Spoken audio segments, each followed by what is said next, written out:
Hello,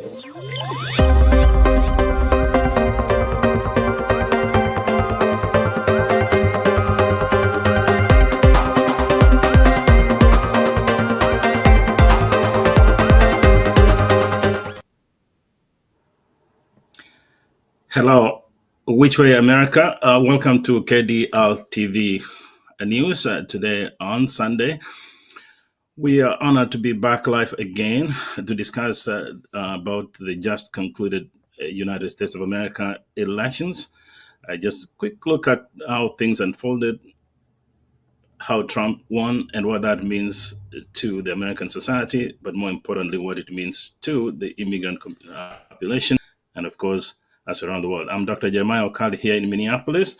We're privileged today to have special guests on the show to help us dissect the elections. We're privileged to have a good old friend, Professor Shadrach Wanjala Nasongo. He's a professor of international studies at Rhodes College in Memphis, Tennessee. He's been here several times, so we're very happy to have him back again. We do also have Natasha Miriti. She's a financial educator and community activist. She's also worked in campaigns in and around Atlanta, Georgia. And of course, she's got very good information from the elections in the swing state of Georgia. She will help us with that and also give us a female perspective on how this unfolded. Also in the East Coast, we have our good friends, Dr. David Monda. Dr. David Monda is a professor of political comparative politics at the City University of New York, and he's also done a lot of publication on the same issue, traveled around the country and also around the world, talking about politics.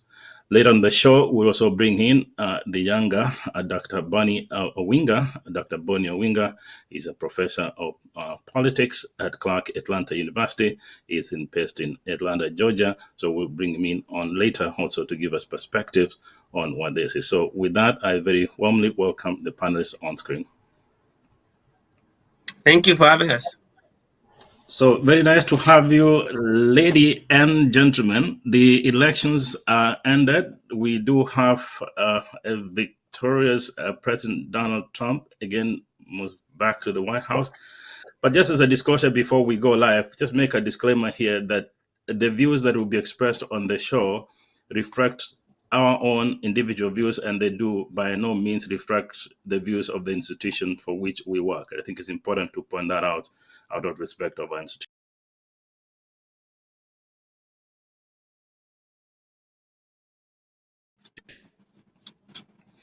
If we could start with the lady first, Natasha, a very quick introduction from you and your thoughts on the.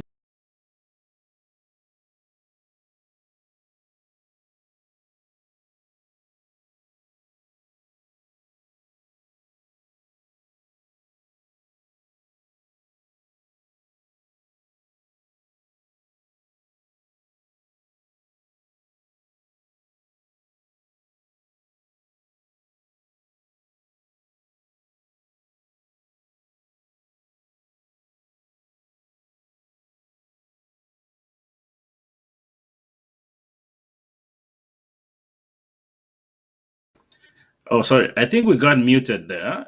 Sorry, Natasha. Natasha, can you hear us? So, okay, while we work on getting the others, Shadrach, can you hear me? Shadrach, are you there? Yes, Ben, we can't hear Shadrach.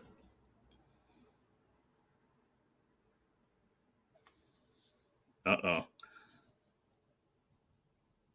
The technical team here, this is not good. No. If you can log out and in again, please.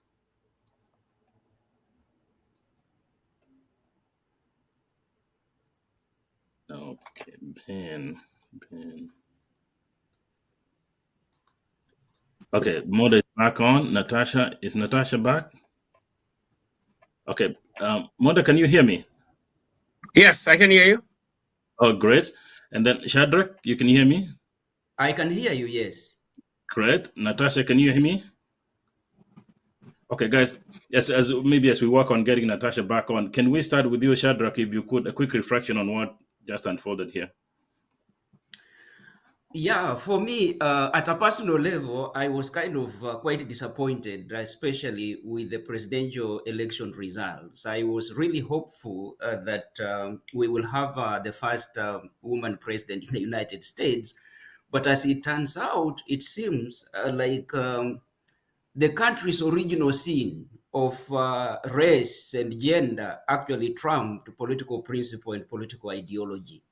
So that, in my view, the loss on the part of Vice President Kamala Harris was much a question of an issue of gender and an issue of race.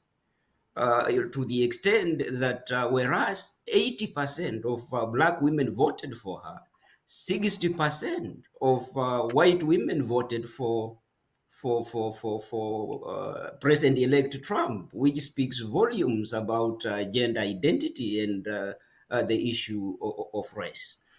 Second is the focus on the part of the Democratic presidential candidate on issues of reproductive rights and abortion and so on. It seems to have not really been a popular thing on the part of the majority of Americans. And so, for me, the results were a function of issues of gender and race. Okay, so thank you, Shadrach. Natasha, sorry about the technical hiccup there. You are back on and we are live. So the question was just a quick introduction of who you are for our viewers and just your reflection on the just concluded elections. Natasha? Oh, thank you so much, Dr. Kari. It's a pleasure to be with you once again, especially at a very pivotal time.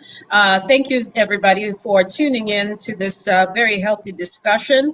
I want to preface this by saying that this is the most immediate reaction. So the reaction and the results are going to continue to unfold as we go along. So we're taking a snapshot at a very early stage after the election. And I would say that it is, if the polls and if the results based on Thank you. And then, gender, based David, on to you, quick introduction of yourself different and your thoughts minority on groups the and just different concluded groups Hello? is elections. to be understood. We're at an inflection.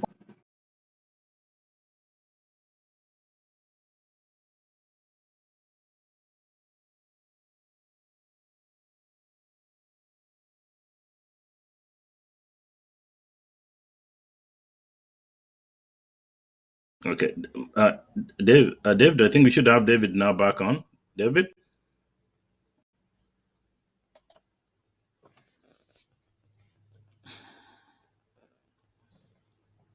Okay, so my team is all frozen again. Ben.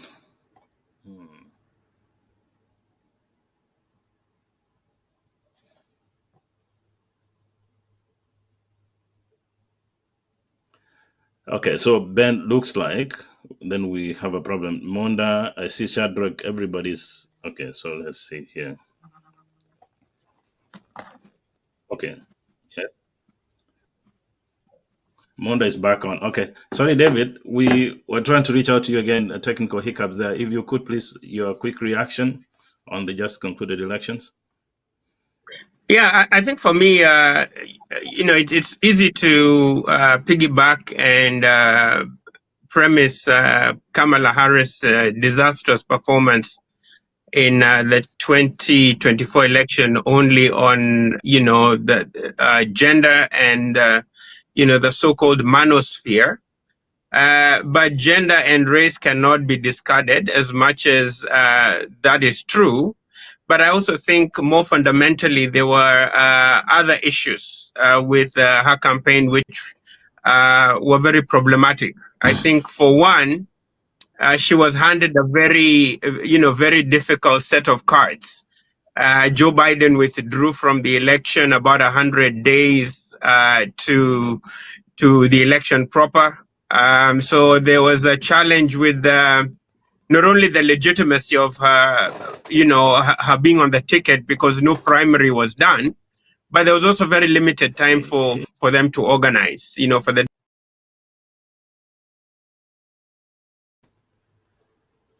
Ben, we seem to be having a lot of technical issues today.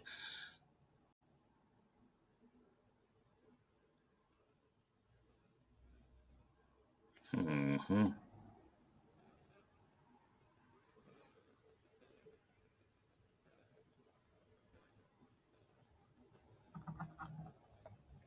We know how stressful it can get to take care of the healthcare needs of your loved ones, especially when they live far away from you. Money transfer services have expensive fees. They cannot ensure that your money is spent on the intended healthcare needs. And there are many questionable pharmacies that sell low quality, unsafe, and even counterfeit medications.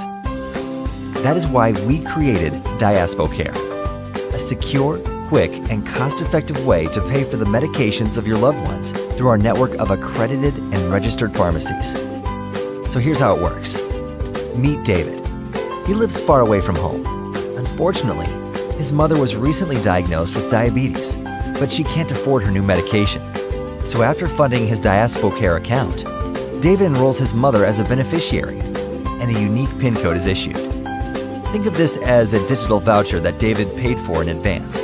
David's mother presents the PIN code at one of our accredited and registered in-network pharmacies. The cost of her medication is deducted from David's account, and his mother can walk in and out of the pharmacy with the medication she needs. It's as easy as that. David can also assign his uncle who lives close to his mother as a caretaker to help her follow the new diabetes treatments. For extra security, David can also create one-time PIN codes and manually confirm and approve medication purchases too. It's easy to send more money home and hope they got spent on buying safe medication. But what if you can have control over how your money is spent, gain access to safe and quality medication, and purchase multiple medications for multiple family members who are in need? Your money goes a lot farther, and healthcare becomes a lot more inclusive. DiaspoCare was created by diaspora members for diaspora members that help provide greater access to safe, quality, and affordable medications for your loved ones back home. It's time for your loved ones to get the quality medication they need, and for you to get the peace of mind you deserve. Sign up today and register your loved ones for free at diaspocare.com. Okay, seems like we are back live. We saw many technical problems, and we do have Dr. Bonnie Owinga. Bonnie, can you hear me? Yes, I can. So thank you. So as we work on getting back the other panelists, nice to have you, my good friend.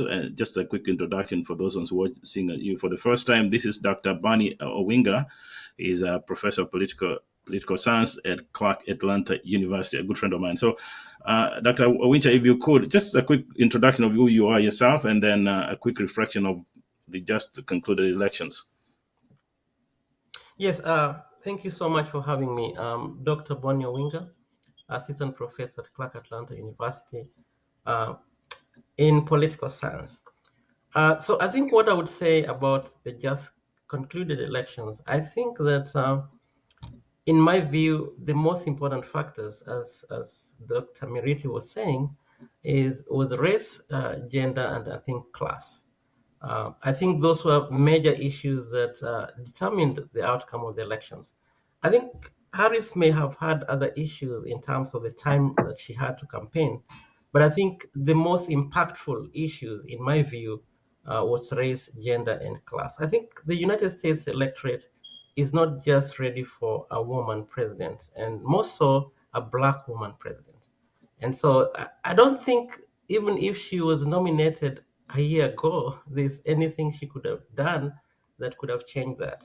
If you look at the returns, you see Trump wins over 60% of white women, over 60% of white men. And those two demographics constitute 55% of the voting pool. And so once you win those two, over 60%, and then 60% Latino men too. And so you see gender and race playing a very important role here in the election of Donald Trump. And then you also see that class was important. And everything that Trump talked about was connected to the other groups, causing housing problem, causing an employment problem. And so he was very strategic in using race and gender to present his kind of policy that he talked about, which we may talk about later on. Okay, good. So thank you, Ben. Do we have the other panelists, if you could, Ben? Just for the sake of discussion, I understand that it is politics, and as we understand it, politics is simply defined as the acquisition of power and using that power to your advantage. And in a democratic process like this one, what matters most is really is a victory by a simple majority. Win by one, you become victorious. How you won it is up to the debate. And again, as we said, once somebody wins, that is it. We move on and focus on the next elections. So let me see if we have Dr. Monda back on. Do we have Dr. Monda? So Dr. Monda is okay, and then we do have Natasha back on, and Monda, we're working on that. Again, guys, apologize for the technical hiccups. These do happen once in a while. So let me get back to Natasha as we wait for Dr. Monda to come in. Natasha, there's a quick mention here about the gender question. What's your take on this? Do you really think Kamala didn't win because she is a woman, or there was much more than that, in your view? Very, very, very important question. I think what we cannot deny is that we all bring our different thoughts to the voting booth. There's always going to be an element of the isms in there. It does play a factor in how the outcome did come out. Was it the only contributing factor? Maybe not, but it was definitely a very significant factor. I want us to all recognize that, with the diversity and the backgrounds that everybody has, those play a role in how you actually make your selections. So as I would say, you would find depending on your beliefs and depending on what you feel is important to you, it will play a role. It definitely will. It is a contributing factor. So, okay, interesting to say, but again, we got to give kudos to her, surely. I think, campaign within 90 days, I think she ran a good campaign. And just I other than... I think she ran a fantastic campaign. The campaign was actually very well funded. We do know that it was over $1 billion. They did have a very good cross section of population. She went on every talk show that she could go to. She went into areas, I would say, in Georgia that presidential candidates have not actually visited since 1998. So as far as trying to get out to the people, large and small, her surrogates, herself, she went out and she did definitely carry the platform and introduce some of the policies that were going to assist folks in different lines of different areas of interest while she was on the campaign trail. So let us say that she did everything that she could. I went to some of, definitely saw some of her rallies. There was a great cross section of folks. Her social media platform was very, very well organized. It was very, very well responsive, because I feel that she also reached out to the the Gen Zs, and did a very fantastic job over there. So please, we must give her credit for a campaign very well run. I don't think in hindsight anybody has a perfect campaign, but let us give kudos where it is deserved. And we should do it. Thank you, Natasha. And you've eloquently done that. So it seems to me, the two gentlemen, David and Shadrach, Natasha, of course, is highlighting the female point. But what matters also is a matter of strategy. Both of you are political science professors, so you're better placed on this. I'm going to get your take on two sides. So there's a Democratic Party strategy and the Republican Party strategy. And I'm going to bring you in, David. We kind of missed you. You can complete your thought from before, and then give us your thoughts on why you think the Republicans actually won. And then, Shadrach, you might highlight one or two areas that you think the Democrats, yes, didn't do well, but where do you think they should do better going forward? David, let's begin with you.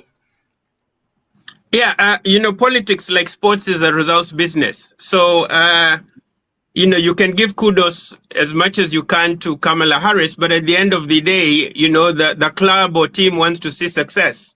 The Atlanta Falcons want to see, a winning season. They want to win the Super Bowl. The Atlanta Hawks want to win the NBA. So you can say you had all your players, playing well. You had an organized franchise, but at the end of 5 or 6 seasons, the owners will want to see some silverware. Whether it's Atlanta Falcons, New York Jets, Tennessee Titans, Gor Mahia, or FC Leopards. So I think, again, I think as I was mentioning, in the previous caption, there were structural problems. Kamala Harris really didn't identify herself as a candidate separate from Joe Biden. I think that was one of her big flaws. You remember on The View, she was asked, what would you have done differently from Joe Biden? And her response was, I can't think of anything different. And I think that was a major critical juncture in terms of the election, because she really didn't, she really didn't remove herself from the Joe Biden administration, which unfortunately, for a range of reasons, mainly on immigration and on inflation, the public were just not satisfied with, with the Biden administration. I think Okari, you can also discount the fact that Joe Biden's first debate performance was really shocking. I think the country got to see a very, very tired old candidate. And, I'm not sure what the handlers in the Democratic Party were thinking, but I think they really should have thought very clearly, at least a year and a half ago, about whether Joe Biden should actually be on the ticket for 2024. This should not have been something that was going to be decided 100 days before the election. But I think I'll also conclude in terms of strategy. I think Kamala Harris the campaign tended to take for granted some of his key constituency groups. You'll see, Trump. Trump picked up significant votes. Kamala Harris didn't get as many votes as as Obama within the African American male community. Kamala Harris's numbers went down. Among Latinos, Kamala Harris's numbers went down. And fundamentally, if you really look at this election, Trump was going to win if he could get more women to vote for him, or more men to vote for him than women. And inversely, Kamala Harris needed to make sure she'd get more women to vote for her than men to vote for Trump. And I think fundamentally, this is part of the gap, in terms of why Kamala Harris didn't win. So at this point, the Democrats have lost the Senate, they've lost the House, they've lost the presidency, and Trump can actually claim a significant mandate because he also won the popular vote, in addition to sweeping Kamala Harris in the swing state. So my comments might come across as harsh, but you have to be realistic with the coach. When the team is not performing, I think the owners should fall on the coach. And obviously, in this case, for Kamala Harris. Now, how will the Democrats reorganize for the midterms in 2026? How will they look to take the White House back from the Republicans in 2028 when Trump is not on the ticket? How will they start to reach out and reorganize their core constituency, the blue-collar workers, right? The uncollege educated who abandoned the Democratic Party because they always felt it's elite-driven. But Trump, in all his language, was speaking their language. I think re-strategy will be very important in terms of the Democrats going forward. Okay, thank you, Dr. Moda. So let me bring in Shadrach. So the bottom line is, in American politics, realistically, politics is played in the swing states, which is, I think, about 7 of them, if you could. You're talking about here the swing state of Georgia, where 2 friends are. You're talking about Pennsylvania. You're talking about Iowa, I think. You're talking about, which state again? Wisconsin. Trump was able to win in those states. So regardless of what we might think of him in terms of character, to David's point, he was able to reach the basis that he really need. And by winning the House, the White House, and the Senate is a big statement for the future. Your take on that, Shadrach? Yeah, thank you very much, Dr. Okari. I will echo, I think, what Dr. Monda is saying. For me, the first major mistake on the part of the Democrats was the failure on the part of the incumbent president to decide very early on that he was not going to run for a second term, given his advanced age. It would have provided a better opportunity for organizing whoever was to take over from him in terms of popularizing them to the electorate. And so that was problematic in terms of switching after the first debate. Then you say you are being forced out, and whoever is replaced him in terms of the vice president then did not go through the usual process of nomination to campaign and win properly a nomination to become the presidential candidate. And so the opponents were able to paint her as, I remember VD Vance talking about her as a DEI candidate, which I think rang true to quite a number of their own supporters. The question of elitism is also an issue on the part of the Democrats, and they need to really come down to the people in a more strategic way.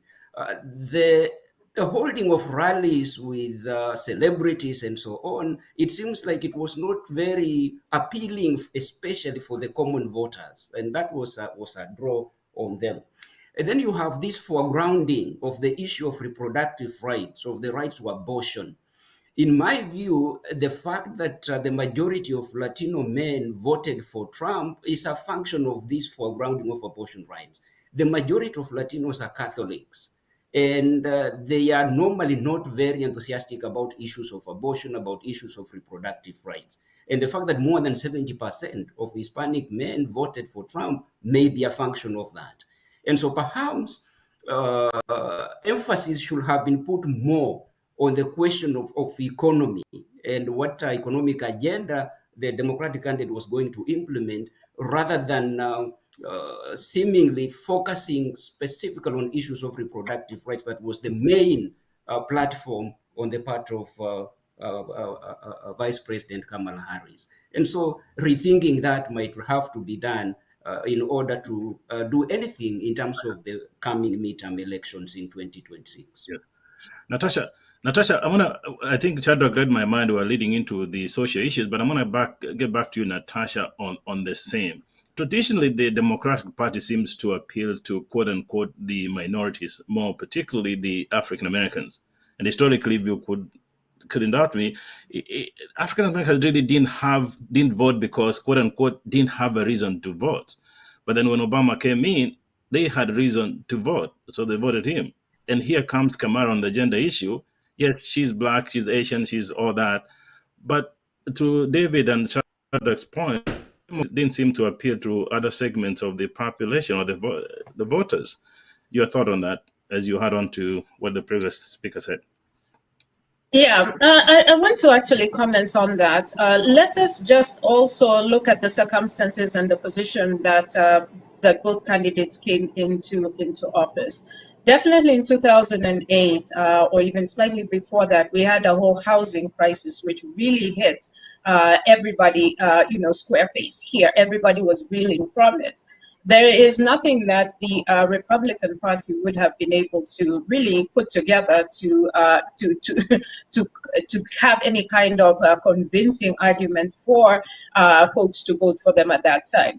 I'm not saying that President Obama was not in on his own rights, but those were the circumstances at the time. Now, with coming to this election, I do find that we did have, and I want to actually, the focus was really a lot on will black men actually vote for Kamala Harris? Will black men actually come out for Kamala Harris? And they did. There was a little bit of a less than the last time, but it was definitely significantly higher than every other minority aside from the Jewish population, which also voted overwhelmingly Democrat. And they were the second demographic that actually pushed a lot of it. We have to also look at where we are economically right now. We're coming out of a pandemic. This is a global issue that every country is actually following up on. We have some world war, or we have some very intense wars out in the world, which are affecting the bread basket. We have a lot going on, so we are in a recovery mode. Will we be able to see everything in 4 years? No. Well, are we better than when he left office? Definitely when Trump left office. Now we have to also look at we take a look at demographics with regards to other ethnicities. I cannot say that I speak for all of them, but there's also other factors that are to be considered. Cultural factors, coming from different areas, which actually affected people and how they view women of a certain ethnicity having that much, in office. She also did roll out a lot of policies on child care credit. She also did roll out policy if you want to go ahead and be a first-time house buyer. We had also that. We also have to agree that some of the interest rates are not also controlled by the candidates themselves, right? Those are Federal Reserve concerns, and that is a factor that they have to look at over. Have we made a lot of progress? Yes, we have. We're actually coming out of a pandemic. I don't know if we have seen the level of global impact that has had for over 100 years. It is. We must also give concern to that. Do we have things that that we need to work on I'm looking at it holistically as the U.S. Going forward, because now we have really some work to do in terms of how we relate to one another. What are the new policies that are coming in? What are the social changes and what that's going to impact us? And that's why I was saying at the top of the hour, this is just the initial snapshot of what it looks like just immediately after. Let us go on with the upcoming months to see what it looks like and what it actually unfolds to be. I think conversations in different communities can also spotlight that. We're doing, I think, a lot of local community organizations and going into different communities to find out what their concerns are, what exactly they would like to see better would be a good use of our time on both sides. I want to also say that upon listening to a lot of what was brought up with regards to age also, we also have to consider that once Joe Biden did step down, Trump was the oldest candidate that has actually run in for office. So there were other factors, if you were regarding age, there were other factors that were in play over here. And not to say that we are very diverse with very different backgrounds, but we cannot negate it. It's not necessarily just a one-sided issue in this case. There were a lot of incendiary stuff said about minorities, which folks still voted. So there's a lot of work we have to do in the community and find out exactly what their concerns are and exactly how to move forward. So it's a complex issue, I would say, going forward. Oh, thank you, Natasha. And I'm glad three of you are mentioning. Bonnie, we didn't forget about you, bring you on shortly here. Mainstream America has its issues, and some of these issues are very state specific. But also, let's focus on community issues. And if you could, let's focus on specific issues here that affect particularly the immigrant population, the issue of economy, the issue of immigration, and the issue of abortion. It seems to be, as I was watching the results, and quite frankly, not to be biased, the result did not at all surprise me. It's something that I thought this was going to be the outcome, and that's just, unfortunately, that's what happened. So let's begin with, I think that's Shadrach, to you, your thoughts on the question of immigration. Was that a major issue, and should the immigrant population be concerned? And I'm sure some maybe those who are watching from abroad might be concerned about this issue of immigration.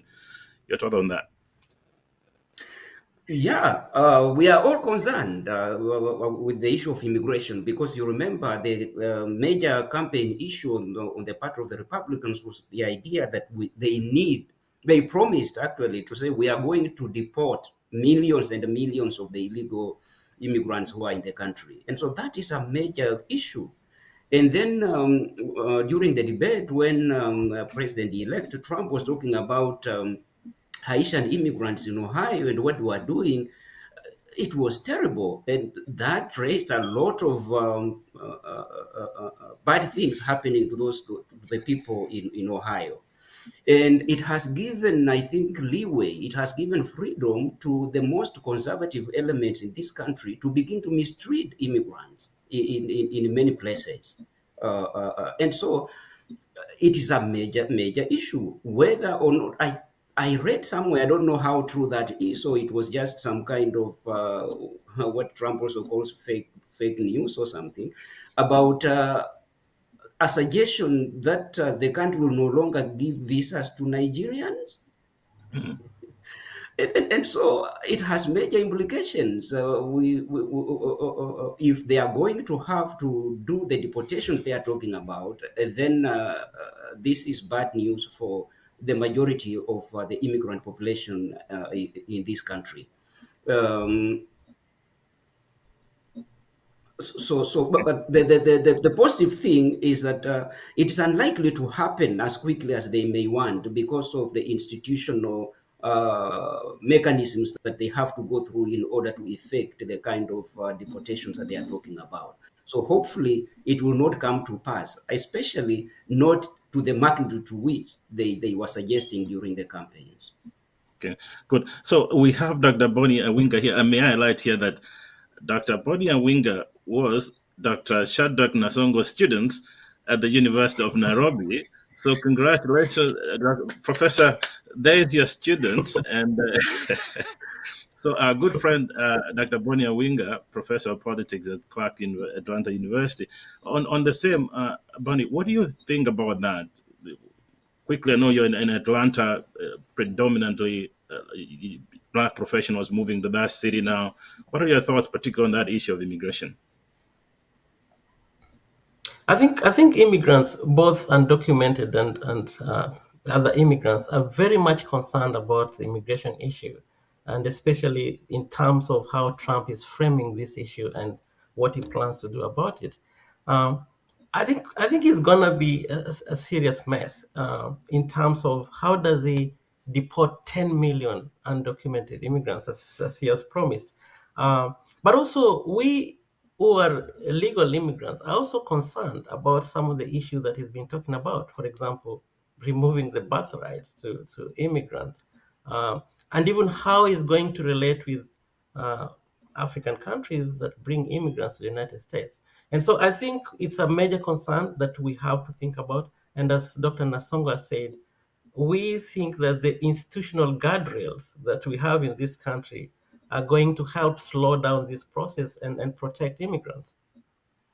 Okay, very good. Thank you, Bonnie. And I'm going to bring in, if you could, Natasha, I'm sure she'll want to add on that, but bring in David.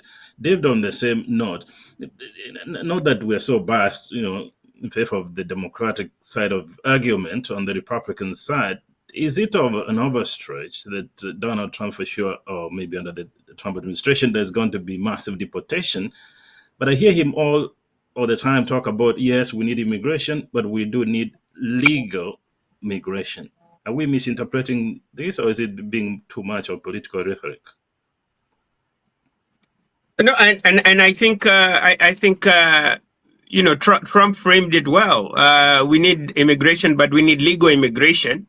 But the challenge, Okari, here is that he weaponized this question of immigration to really motivate his base. And you realize even with the rhetoric he was using, very xenophobic rhetoric he was using around, immigration, the framing of it, what was really targeted, this was coded messaging to his base. So, for example, when at Trump rallies, you hear, I want my country back, right? They're not speaking about people like to you and me. They're talking to a very distinct core set of Republican supporters who feel that because of this increase of migration from the global south, generally since the 1960s, when we deracialized our immigration, framework, and till today, how fast the country is changing, the white majority now is fearing replacement, right? This whole idea is replacement, idea of whites by minorities or from the right wing. But also in terms of the immigration, weaponizing it when we think around, as Bonnie had mentioned, when he specifically talks about Haitians eating dogs and cats, he's really targeting Black people and non-whites in this country, and in terms of how you weaponize and frame that question. And then more broadly, I must add, during his 2016 campaign, there was a big move at denaturalization. This was not something that was widely spoken about, but there are also big fears that Trump could go after naturalized citizens who, for one reason or another, in their applications, didn't have all their paperwork done correctly. So I think that's also another, another question. I think then, in conclusion, I fear that this question of mass deportation, if you really look at immigration structures, it's very much, our prisons have become very much corporatized. So if you look at a lot of the people who are in immigration detention, a lot of the excess prison population in California was moved to many southern states, principally thinking here Louisiana, Georgia, Alabama. So it's really become state and local jurisdictions have become incentivized to detain immigrants or undocumented peoples for extended periods of time. And I think with this move to mass deportation, it's actually an extra incentivization to add more people to these, individuals who are locked up, because it brings money to those local and state jurisdictions where a lot of these undocumented immigrants are held for long periods of time without due process. And a lot of them actually ending up being deported actually without having their appeals heard before the immigration board of appeals. So, Trump's return really raises a lot of really fundamental questions. And I'm hoping that the Democrats and our courts, and in particular state and city jurisdictions, right? So where you have sanctuary cities, I believe in Atlanta, in New York, in Los Angeles, Chicago, city and state jurisdictions that will not play into this mass deportation rhetoric without giving immigrants or undocumented people's due process, particularly stateless people who come here and you can't really know where they came from. The U.S. is obligated under international agreements to protect these people. The DACA people covered, under DACA special conditions. So it really raises a lot of troubling questions, and I hope that state and local jurisdictions will push back, upon this, this really expanded and weaponized energy from the Trump federal government. Okay, sounds good. So I'm not sure whether you are familiar with Project 2025. Yes. I think an initiative with quite a number of organizations within the Republican Party, and quite a surprise, like almost over 400 scholars who are bringing some interesting mindset to Washington once Donald Trump is sworn in. So maybe those of you might want to look into the Project 2025 and what that means. So I'm going to bring in Natasha here. I'm sure you want to weigh in on this issue about immigration. 2 points for you. Well, Donald Trump talks about the American First policy, right? I mean, in all fairness, he's been elected president of the United States. His job, number one, is to protect the United States in all its spheres. And so it's just right to say, this is we want. Like I said before, politics is about acquisition of power and using that power to advantage. So we have the power, we have the platform. We're going to use that power to our advantage, to the American first. I mean, to play devil's advocate, what's wrong with that? As you weigh into that, and then we move on to the next one, which is more specifically the issue of abortion on social cultural aspect. Did the Democratic Party misunderstand the needs of the immigrant population on that specific issue? Well, I want to say America is a land of immigrants. And that has been something that has been from, for a long time here. I want to say that this is going to be a situation where we'll have to wait and see how this unfolds. It's massive. It is very, very complex, and I don't think anybody has the true answer to it right now. So on this one, I think we will have to wait and see how this rolls out. With regards to reproductive rights, it is very important to understand that this reproductive right is not something, and I feel that I'm trying to find a good way to put this. To fully understand the impact of what has been put in place for a lot of women, especially with the strict guidelines that have been put in a lot of cases where there is absolutely no leeway for situations where the mother and child life is at risk. You're talking about situations where there's been aggression, shall I say. I'm not sure how much I can say here, but aggressive, unwanted, that resulted in pregnancies, and also very, very, sometimes very young children. So there are situations whereby the woman's life is actually at risk. What we have to think about is, it's not just one situation where everybody is just, arbitrarily, getting, terminating. But it is much more complicated than that. And sometimes when you're in your doctor's office, you want the doctor to give you the best medical information that they can give you at that time, because sometimes when it's a matter of life and death, it really can be a matter of life and death. You don't want that doctor to be sitting there thinking, okay, there's life and death, and then there is the law. In cases where it is actually a matter of life and death. So I think in the way that it has been rolled out thus far, it was a little bit not understanding the full complexities of what a woman's body goes through, the situation that brought her to that clinic for whatever reason, and the protections that actually should be for people who are, if I've come in with a medical emergency, it is the doctor, Hippocratic oath to keep me alive, really, to try and keep me alive. And as far as it goes into the different denominations, there has been always a poll within the religious sector as to what that means. And we don't have a problem with you deciding what that means for yourself. There is a freedom of, practice religion or not practice religion at all, right? But you don't want one side to kind of come in and say, well, because mine says this, so and therefore it now should encompass everybody. And it should be so stringent because this is all I believe that you're prepared to do when you go into your doctor's office stating that you've got X, Y, and Z of a concern.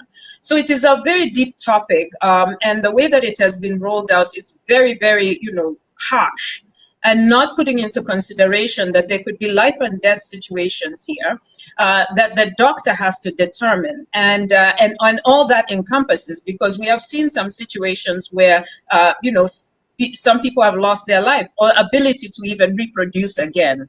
You see, because that also covers reproducing again. So if you've also been the way that your parent or your planned your parenthood or what you foresee for your family, 2-3 children, has been curtailed because of a very stringent policy here, these are things that we also need to sit down and think about. And they don't only affect women. We need to kind of make this understood that these reproductive rights do not only affect women. Men are involved in these situations. These are family decisions that are made. These are family problems that go forward. So we would like to see it actually addressed as such. These are family decisions a lot of times when you find, hey, should we, because my wife's situation is at this point, I could lose her.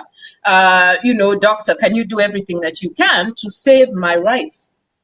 Because I see her in my future and more future children. So the conversation is much more technical and much deeper than what is, a few cliff points or talking points that have been thrown back and forth over a longer period of time that they have sunk in. So again, I go back to community discussions and community conversations for us to speak as across as as people who are interested in looking for a path forward that works in both instances. We don't want to be an extreme on one end or the other. We want to make common sense decisions. Okay. So sounds good. So thank you, Natasha. Psychologists would always ask, yeah, common sense, but how common is common sense? And that and at least the argument, I don't know, it's a very sensitive topic, and I acknowledge that fact that it's very sensitive. You know, it's a woman's rights, a woman's body. A woman has the right to do whatever they want, especially when it's an issue of health. That's understandable. But the truth of the matter is the Democratic Party kind of lost this argument, because there are those ones who argue, wait, you're driving the country to the far left. And by so doing, alienating a very particular population. You're talking about religious groups. You're talking about those religious groups. You're talking about predominant the minorities, particularly men, who are concerned. Talking about abortion, when does life really begin? I'm not sure if the two gentlemen here or three gentlemen would like to weigh in. I know it's a sensitive topic, but I trust you. You can choose your words very carefully to what Natasha is saying. Your thoughts on the abortion issue? Did the Republicans win the argument, or what should they do going forward so that both parties are on the same page? Yeah, I think the Republicans definitely won the argument, and they won the argument. If you look at Donald Trump's position, he obfuscated his position. 1 minute he was for a 15-week ban. Before that, he was for a total ban on abortion. And then he wound back going to a 6-week ban on abortion. And then eventually he said, give it back to the states, right? Which is what the Dobbs decision did, in overturning Roe v. Wade, right? So for your listeners, Roe v. Wade was the Supreme Court precedent, 1973, that made abortion the law of the land. So all 50 states in the U.S., would allow a woman a right to choose, right? In terms of the abortion question. Abortion was settled law for over 50 years. And the Dobbs decision last year overturned that, whereby states could now decide on a state level whether they were going to have abortion or not. The interesting thing, Okari, in terms of this abortion debate, is that a lot of red states that voted for Trump voted to domicile a woman's right to choose in their state constitutions. So again, it really raises questions for the Harris campaign of this disconnect. Because, for example, why is a state like Ohio, going red? Yet they voted to pass Measure 1, which domiciles or institutionalizes or frames abortion within the state constitution. The same with Arizona. It goes for Trump at the presidential level. Yet, Arizonans vote to entrench abortion within their state constitutions, right? There seems to be a mismatch there in terms of how voters perceived of these problems, right? On one hand, basically splitting the ticket, going Republican on one hand, but going for a woman's right to choose, to choose on the other. I think just lastly, for me, fundamentally, I think this is a very difficult question. I'm raised as an African and as a Kenyan, so I'm usually very torn on this question of abortion.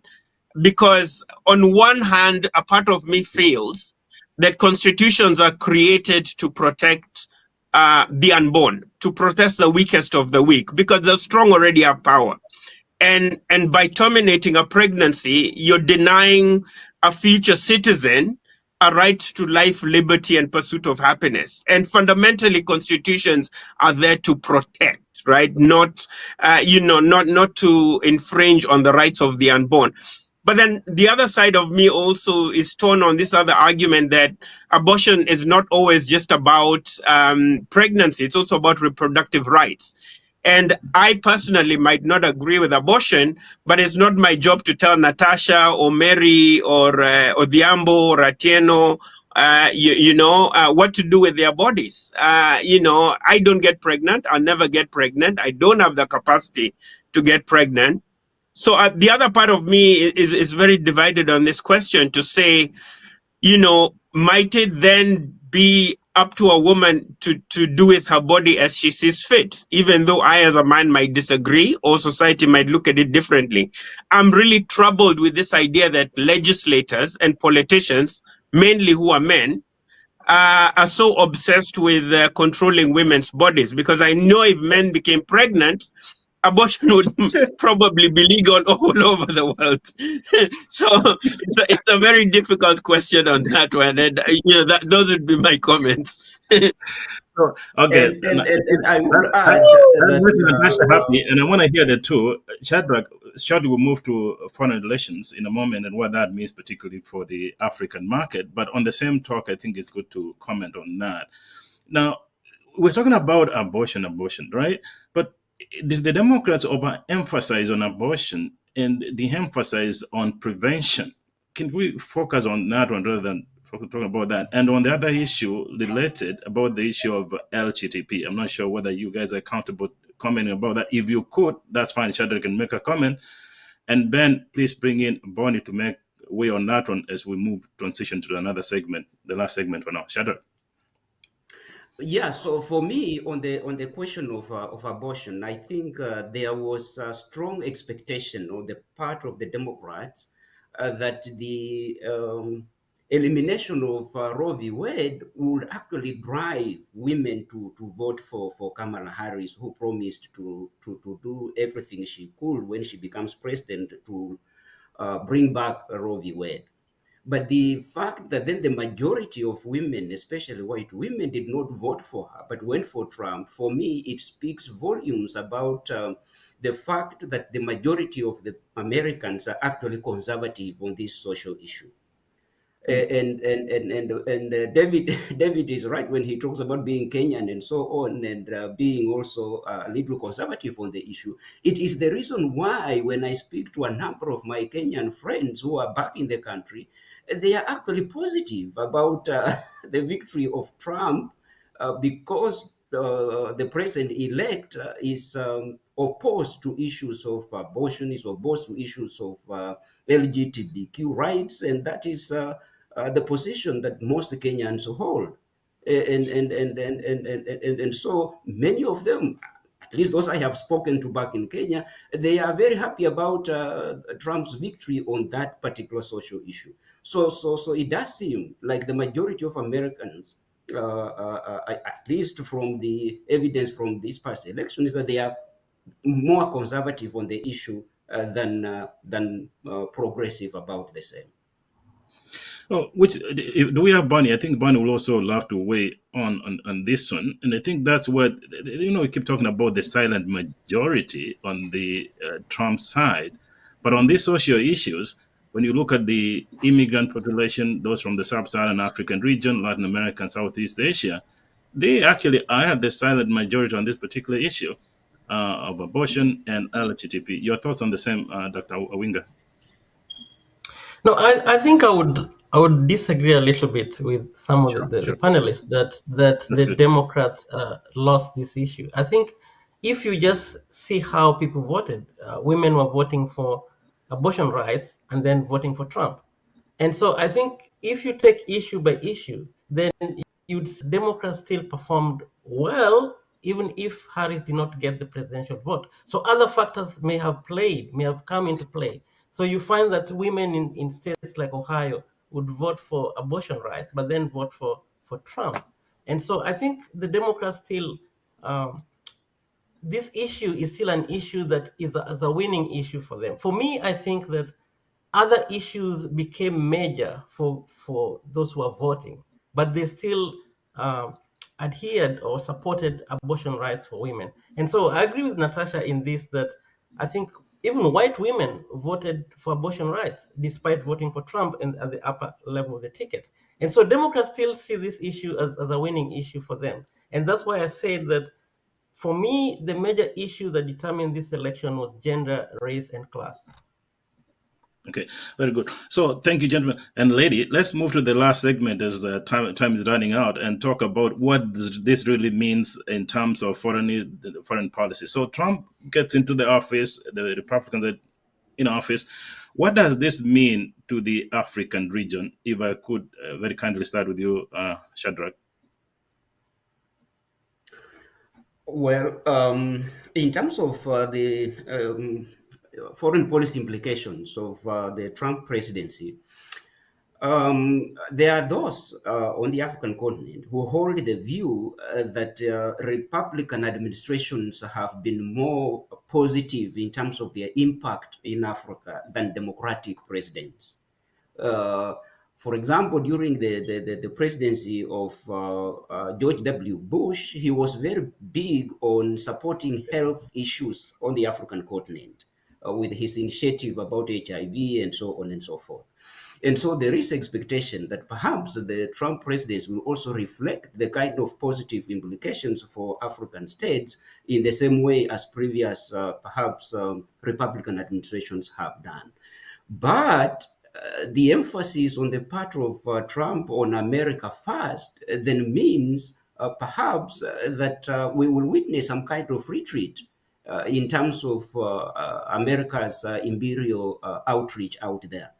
He has always questioned the presence of American troops all over the world, and even pushed NATO in terms of their memo to the budget of NATO, and so that the US does not have to take the greatest proportion of funding.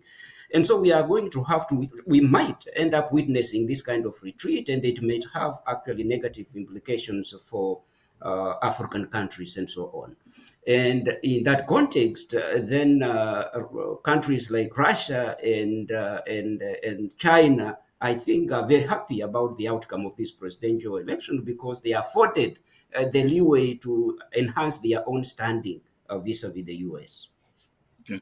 So I know Dr. Monda will, Bonnie, I want to stick with you here for a moment. I know Dr. Monda will be commenting about Trump's Prosper African initiative, I think, where he's addressing the specific issues about Africa. Bonnie on the same, and I think Shadrach make a good point. We had the Obama presidents for 8 years, but I'm not sure whether that really had very tangible results, given what we've seen from the Republican. But already Donald Trump has an initiative, the Prosper Africa. Dr. Monda will comment on that. What's your take on the same, Bonnie? Can we have Bonnie for a moment, please? Well, okay, I think the election of Trump the second time round will be, in my view, I think Trump is very transactional. And I think, as Nasonga said, countries like China and Russia will find a way with African relations of trade and infrastructure more than if we had a Democrat, which looked at partnership relationship. Yeah? So I think Trump will be very transactional. I think most small African countries may miss out, although he has the Prosper Africa, but also has the Development Finance Corporation, which were kept by Biden, which I think Trump will continue with. But I think something like the African Growth and Opportunity Act, the AGOA, which is supposed to be renewed next year, may be at risk. But maybe the people that Trump appoint may advise him to keep it. So we are still not sure whether he's going to do away with AGOA or he's going to keep it. The greatest loss that I think Africa will have here is the climate change, which I think Trump is likely to pull out from the Paris Agreement. And Africans are the greatest hit by climate change issues. And I think this is where Africa will lose a lot with Trump administration. And noting that the United Nations Environmental Program headquarters is in Nairobi on the same tech, then I'm going to swing back to you and bring in Dr. Monda, and I know Natasha will comment on this as well. So if you could comment on what that Prosper for Africa initiative means under the Donald Trump administration, and also with an understanding that at the moment, China and Russia have made massive inroads into the sub-Saharan African market, in particular the Sino agreement. Here in the West, some say the presence of the Chinese across Africa is of quote-unquote cookies or another form of neo-colonialism. How is that going to really shape the African politics going forward, especially under the Trump administration? Dr. Monda, and I'm sure Shadrach, Natasha, and Bonnie will comment on that as we conclude the session. Go ahead, David. Yeah, so I think in terms of trade,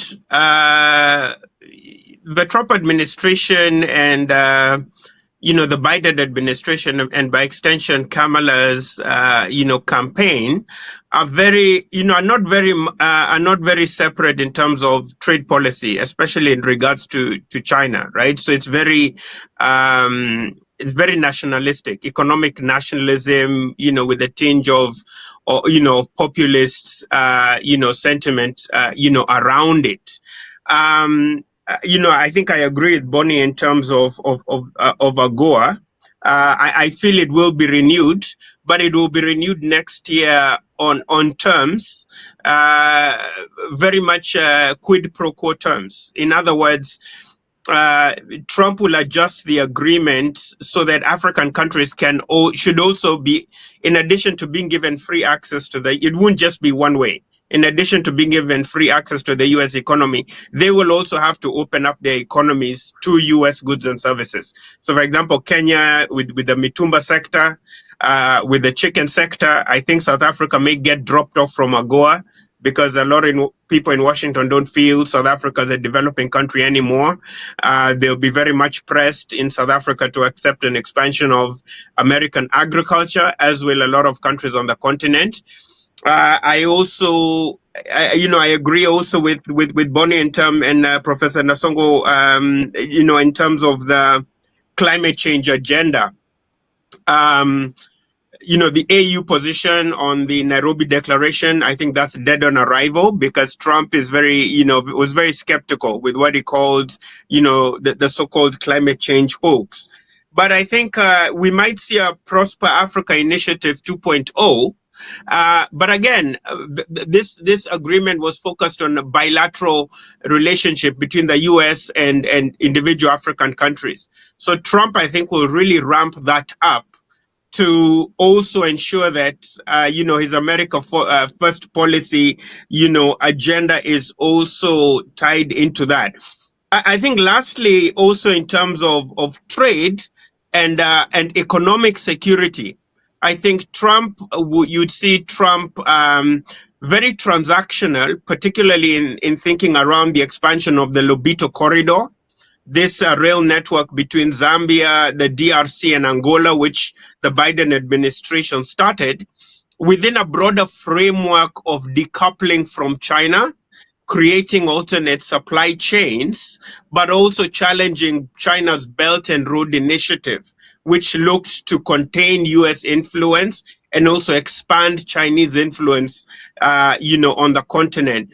And then in terms of security, I think Trump would be very interested, particularly with his Islamophobia and concerns around the security networks of the Horn of Africa and Israel security, around expanding AFRICOM, and in terms of Kenya, expanding the Manda Bay base and the base in Turkana, with a very specific focus of Kenya as a non-NATO ally country. It's debatable whether Kenya will remain a non-NATO ally under Trump, but enhanced investment within that highly securitized interaction of the US and African countries. I think in particular with Kenya around AFRICOM and securing the Horn of Africa to put more pressure on Iran and the access of the aggrieved, Iran's allies in Yemen, in the Horn of Africa, as it speaks to U.S. interests and the dynamics of security within the Middle East and the Horn of Africa.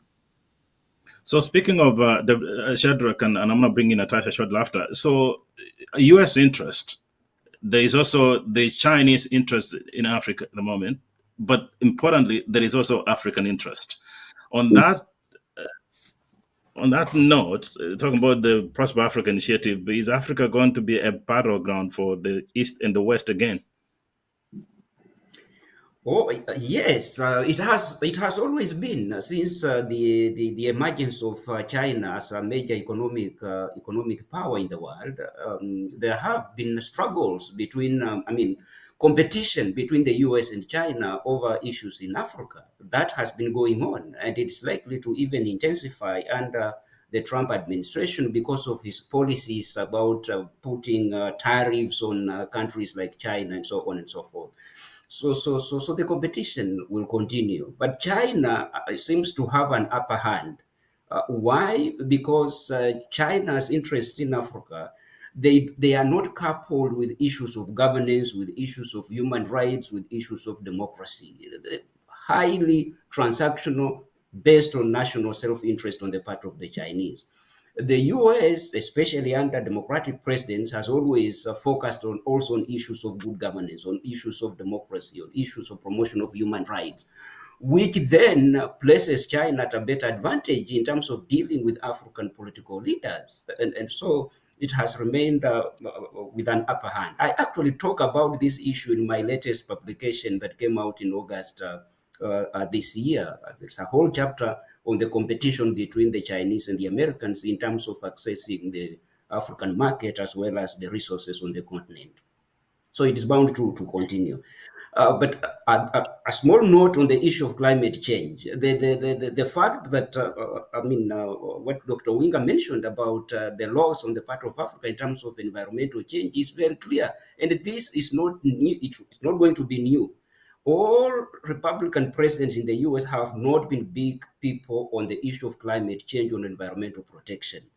Under Democrat Bill Clinton, the US signed the Kyoto Protocol. When George Bush came to power, he pulled the US out of the Kyoto Protocol.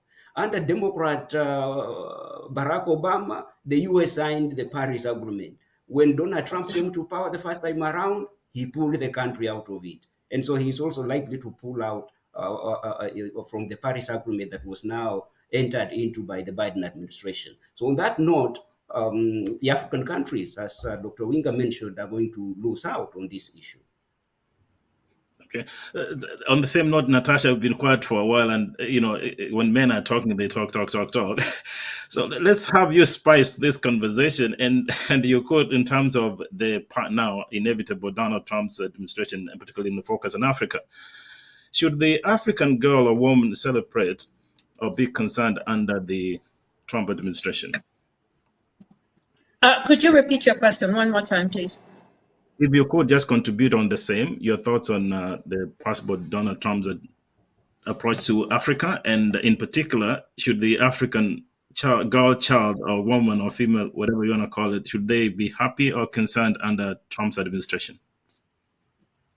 Well, actually, thank you so much. I think this is a very interesting question. I want to also just add a lot of input to what was being discussed before I answer that. I think that with regards to trade and actually, U.S. or Africa trade, or Kenya specifically, or Africa as a continent, we're going to have to also watch out and see what is happening with the tariffs that are going to be implemented, if those, and how they how they factor in. Very important to look at that.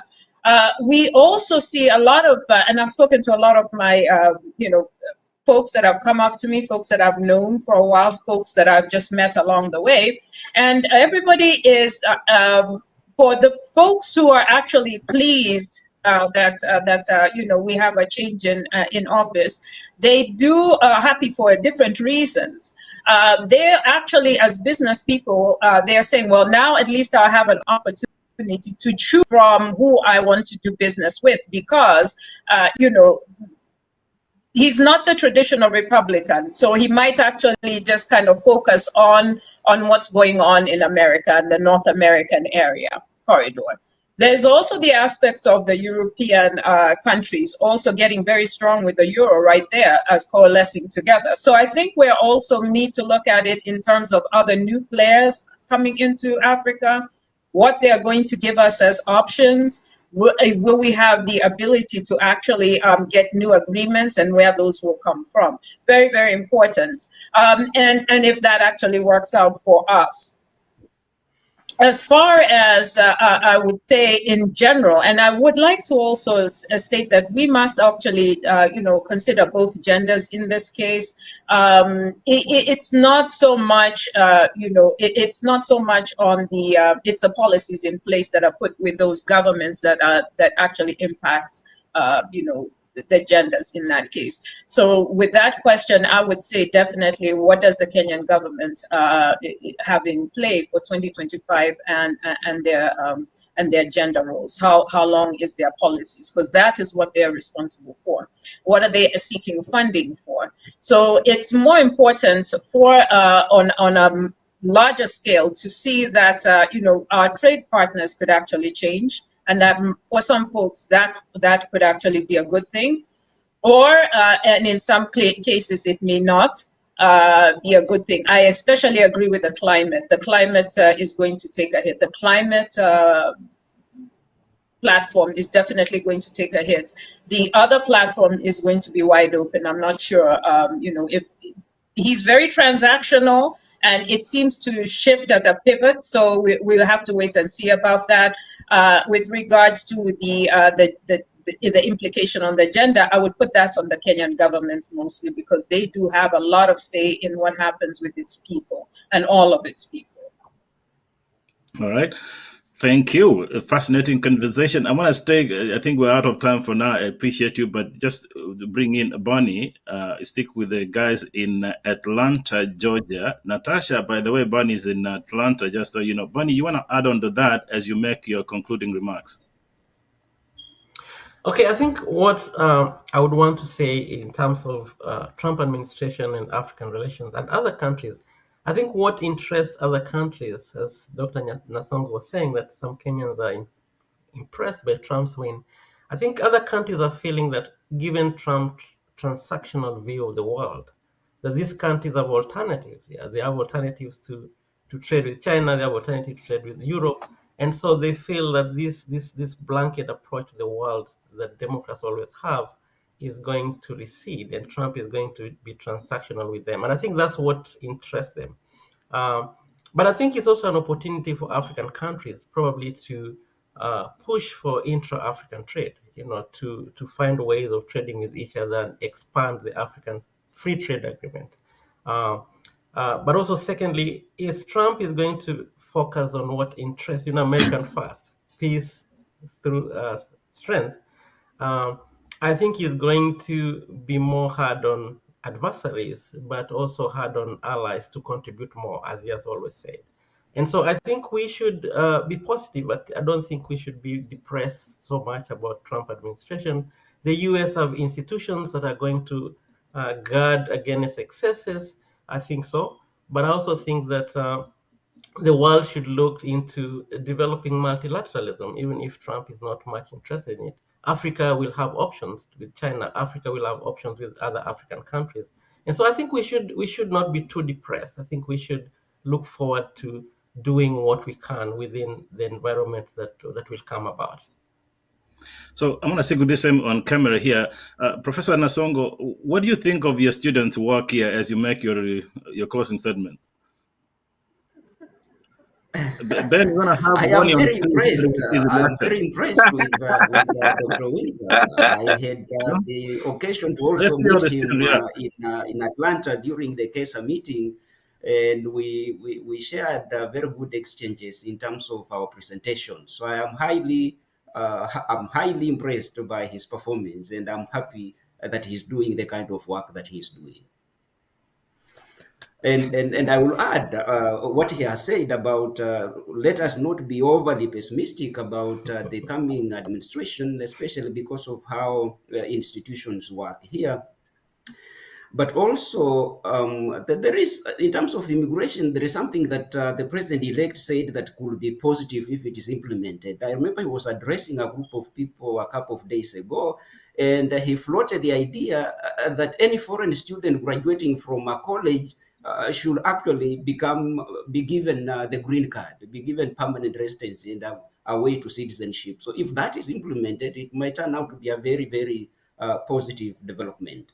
But overall, his worldview, he sees the world in terms of winning and losing and nothing in between. And that is going to frame the way he interacts with others around the world. You are either a winner or you are a loser, do you see? So very clear terms, and that is going to define how he operates and how others then respond to him. And it's going to be an interesting interesting time, and we will wait to see how it goes. Okay, thank you, Nasongo, as always. And then let's get, maybe we finish there. Natasha will finish up. Let's hear from Monda. Monda, you make your closing statement, please. Yeah, I think one other area we should be looking at is reduction of support for NGOs in Kenya or in Africa more broadly that support family planning, specifically in relation to providing abortion care services. This is something Trump and the evangelicals are very strong about. But I think, the AU should also be more proactive. I tend to feel, on the continent, we're very reactive to a lot of these, elections. In the EU, for example, when Trump was going to be elected, they were having emergency meetings debating what would the EU's response and long-term policy framework be in terms of a Kamala victory or a Trump victory. Nobody was talking about that from the AU, right? And even from Nairobi in terms of, how do we adjust to these unfolding scenarios? But I think on a positive note, the Trump administration focus on trade rather than aid, I think will also help us reduce this begging bowl mentality from a lot of our leaders, this heart in hand mentality, where unfortunately, if you actually trace the history of aid to the continent, it's actually led to an increase in authoritarianism and fracturing of institutions because of the different negative externalities, the different unintended consequences of aid, which I won't get to at this point. But it's really important to think about how his presidency will then help us win away from aid to trade. I think lastly, my last point here would be dunia, kwa Swahili sema dunia hautabiriki, dunia mwendo wa ngisi hautabiriki. Which basically is saying, it's hard to predict the effects of the world. Trump is a transactionalist, which means he'll be very unpredictable. But this offers a continent and Kenya an opportunity to engage in wedging, right? Driving divisions between China and the US, rivals, balancing in terms of how we, articulate our interests, but also hedging in terms of how we see our interests interacting with, with the MAGA 2.0. But I'd stress, dunia mwendo wangisi hautabiriki. Oh, wow. Long time I had that. Natasha, the guys are very nice, but a bit dry. Please spice it and bring it home. First of all, I just wanted to thank One Voice Consortium, the KDRTV USA, all the panelists, Dr. Alkari, for this healthy discussion. It was very timely, very important to have at this point. And it's important to have because we're at an inflection point. It has, the past couple of weeks has taught us or has revealed to us a lot of what our communities, inner thoughts are and what their concerns are. And this is giving us an opportunity to get better, to move forward. How will we do this? Through dialogue, through self-reflection, through planning. We need to get together more often to come up with plans on how, the future, what future we would like to have. I do believe, I'm very optimistic. I'm very, very, very encouraged by, all the conversations that I've been having both here on this platform and otherwise. So I do see the future as being very bright, but we have to be very intentional. And we cannot rely on the old data or the old information that we have. We have got some new information, and let us apply that and move forward. So I'm very optimistic about the future. I'm very, very hopeful. And we'll have more discussions about this and other things to come, I'm sure.